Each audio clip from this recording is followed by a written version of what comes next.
Now, we all know Formula One is entertainment, and as an entertainment company, you also need to know what you're bringing to the table. You need to know the kind of entertainment you're bringing in. And the past 3 years, let's say in the past few years, Formula One have been criticized for the way they handle some part of the races, especially the ending of the races, and I think they can do more. That was part of the controversy in the ending of the race in 2021. There are lots of controversies last year, and 3 red flags during the race yesterday, and the last red flag after the race were controversial, and the way the race was handled yesterday was very controversial, and I believe Formula One can do better. They can really get up their game and look at their rules and regulations and see how they can correct some of these things so that it would not affect the kind of race they give us, the kind of spectacle that we receive, and also not to compromise pure entertainment through Netflix or other sources of entertainment to the kind of entertainment you need to enjoy in Formula One. My name is Oshifeso Oluwadamilare. Welcome to Exxon F1, also known as Formula One Column Africa. I'm a mechanic. Let's go. Now, Australian Grand Prix yesterday was pure chaotic.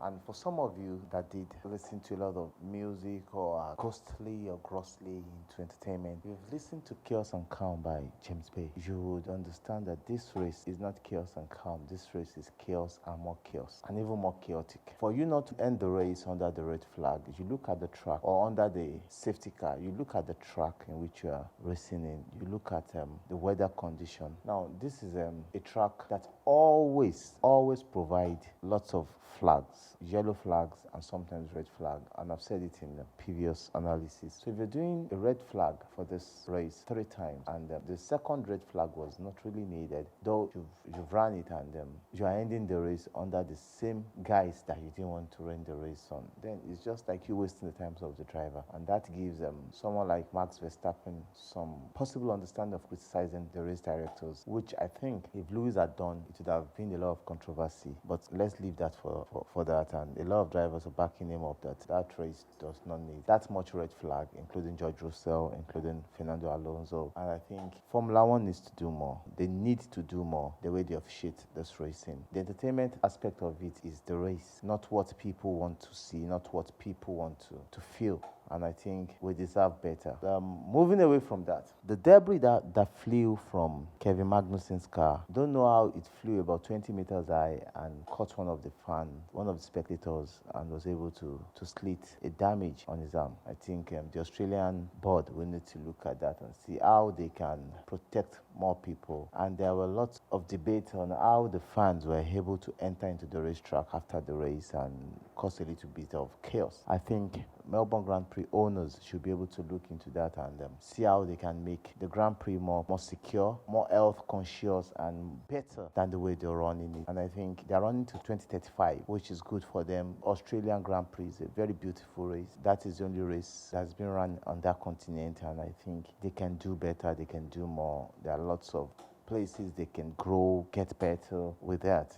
That being said, let's move to the race. Now, let's say the FIA caused a lot of chaos at the end of the race. But what are the drivers doing? The drivers are pushing themselves. They want to gain positions. That was why some of those things that happened, because the driver really pushed hard, pushing themselves to jostle positions, to gain higher positions, and it gave the FIA a lot of problems coming back to the race from lap 57 to 58 for them to end under a safety car in lap 58.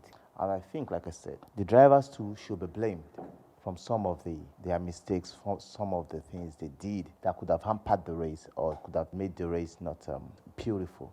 I think that is very, very responsible on some part of the drivers. They need to jostle for some positions, but at that point in time, that track was damp, and they know they don't have a lot of temperatures in the tire. They will be sliding up and down, and they were pushing that hard to run into themselves. I think that is some part of the driver's fault. The drivers need to deal with that. Moving ahead of that, let us look at that Red Bull. Seriously, I think that Red Bull is too fast. Something is directly or indirectly wrong with the Red Bull, because when the Red Bull of Max Verstappen was about lapping Lewis Hamilton, that Red Bull lapping Lewis Hamilton before the end of the DRS termination, it has already pulled like 7/10 away from Hamilton. A lap ahead of Hamilton, he had pulled 2 seconds out of Hamilton. That is fast.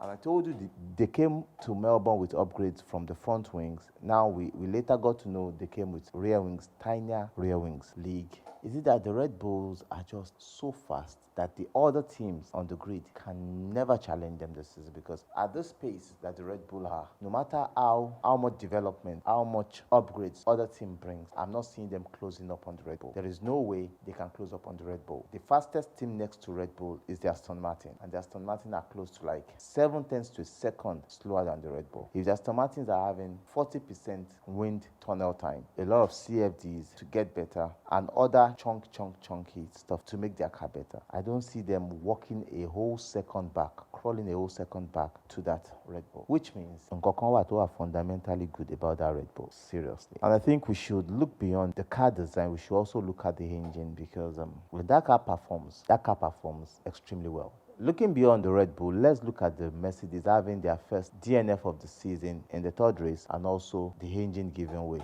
Does that show that the Mercedes are not that reliable again? That is a drama that is left for the Mercedes team to look at, because this is just the third race, and George Russell is just not pushy. He's not that pushing that engine. Or did they really turn up their engine to match pace that they want to? We don't know yet, because if they are turned up the engine to match the pace, which means they will be pushing that engine to do what it cannot do based on the strength of their car, which will give them a lot of issues this season. So if they are complementing that, they need to deal with that. They have just 4 weeks to deal with that, because there are 4 weeks to Baku, to race in Baku, and I think Mercedes really needs to deal with that issue. Also going to Alpine. Alpine has really developed, and they are coming to Baku with a new color. That will be the blue and the pink car. And I think coming to Baku, they are bringing a lot of developments. Mercedes too should be bringing a lot of developments to Baku, because there are lots of straight lines and there are lots of corners in Baku. And if the Red Bulls are so fast in Australia on corners and on straight lines, whatever they are bringing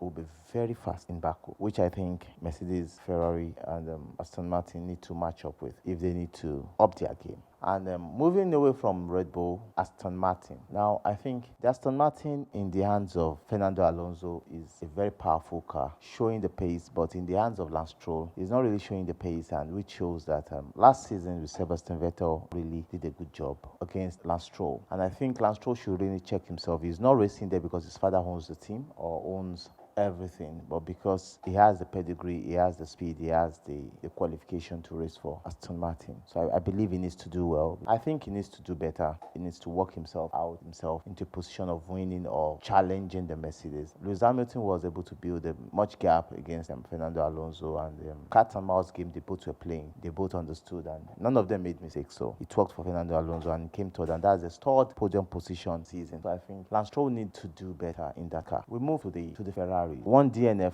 another penalty that cost Carlos Sainz a position, and he was given the 12th position because he was given a 5 seconds penalty. Is the penalty really needed? I think not.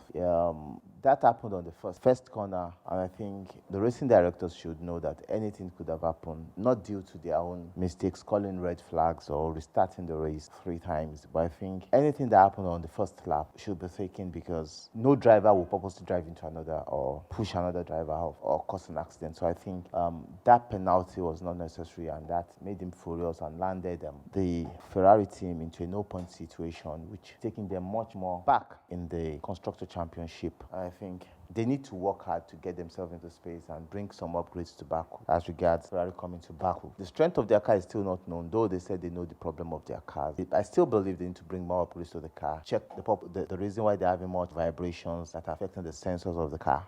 Now they seem to be a team worse than the Mercedes. Unlike last season, they're a team better off. It was a team that was challenging for the championship, challenging the Red Bull for the championship. But this season, they're far off challenging. The Mercedes looks better than them. Race pace, qualifying, the Mercedes looks better than them in the last 2 races. And that car is a very good race car. Ferrari is a very good race car. I don't know why they are not maximizing the potential of that car. Whatever they need to change, get the car in the right space. Baku is going to be a street race, a very technical street race for this team, and I think it's going to be a very interesting race. If you've not subscribed to this channel, please subscribe. Look at the pop-up for notification, get the notification, share, comment. We want to hear your comment. We want to see how we can build this community. We love you.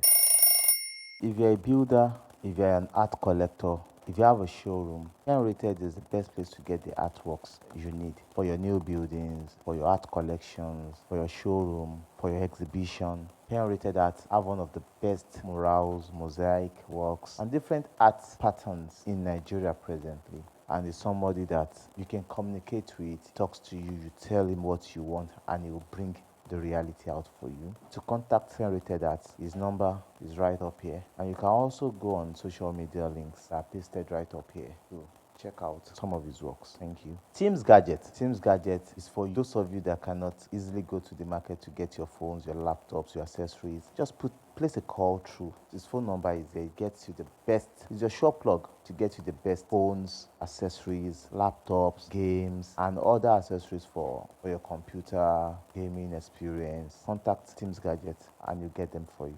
At Exxon F1, our main aim is to bring you the knowledge of Formula One, educate you, bring you the races, how it goes down, help you to understand it more. On our shorts, you'll be seeing some educational terminologies and words that are used during the race that you might not understand. And our long goal is to bring a Formula One race to Africa, possibly Nigeria, and also to educate people and to help in the knowledge transfer of getting Nigerian into some part of Formula One, the racing, which will take a long time because we need to have good karting category to challenge, to get drivers from the karting categories into the small formulas, the Renault formulas, Formula 4, and other formulas before we can get a driver to Formula 1. That might take a long time, but that is our goal. Be the bridge to help people realize their dream in Formula 1. Some people may not even know that is where they are meant to be, but our own main aim is to help them to navigate and realize that goal, and also to help people to grow in the engineering, the other administrative aspect of the game. If possibly a billionaire in Nigeria will want to buy a team in Formula One or be one of the sponsors, so that they can see that we have the quality hand that will do it, which will also help in aiding how engineers